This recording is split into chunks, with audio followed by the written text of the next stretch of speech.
שלום חברים יקרים, התחלנו שנה חדשה, ברוך השם ברגל ימין, ואנחנו יודעים שבחיים לאן שלא נגיע תמיד אנחנו נצטרך להביא איתנו משהו. הולכים למסעדה, צריך להביא כסף. מגיעים למסיבת חברים, צריך להביא את ההשתתפות. מגיעים לאוניברסיטה, צריך תעודת בגרות. לאן שאתה לא זז, אתה צריך להוכיח קבלות, אתה צריך להביא את העבר, מה עשית. אתה רוצה לרוץ לבחירות, בוודאי שאתה צריך להביא קבלות, מעשים. אבל יש פעם אחת שלא צריך להביא שום דבר, ואדרבה, נהפוך הוא, ככל שתביא, תהרוס ותקלקל יותר. מתי זה?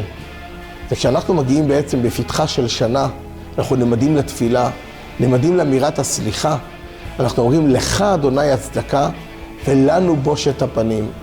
לא בחסד ולא במעשים באנו לפניך.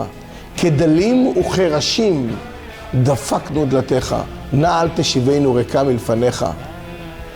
לכאורה, נשאלת השאלה, מה אין לנו מעשים? אין דברים טובים שעשינו? אין דברים טובים שאנחנו יכולים להתפאר, להתגאות, או לזכות לקבל בזכותם ברכה והצלחה לשנה הבאה? למה שככה נתבטא ונאמר, לא בחסד ולא במעשים? מדוע? מסביר הרבי כי בעצם אנחנו רוצים להדגיש כאן משהו מיוחד. מי שבא עם קבלות, מי שבא עם מעשים, מי שבא עם נקודות זכות, שישאר בחוץ, שלא ייכנס, שלא יבוא.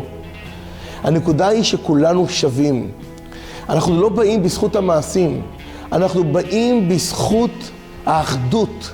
אנחנו באים לקדוש ברוך הוא ואומרים לו, תשמע ריבונו של עולם, תקבל אותנו כמו שאנחנו. תקבל אותנו בבקשה, כי אנחנו הילדים שלך. ילדים לא צריכים מעשים. ילדים צריכים אבא אוהב. ילדים אוהבים את אבא ואבא אוהב אותם ללא שום תמורה. זאת היא הגישה, זאת היא יתרת הפתיחה. ככה אנחנו צריכים להתחיל בינינו לחברינו ובינינו לאבינו שבשמיים. שתהיה לנו שנה טובה. תשע"ו זה ראשי תיבות.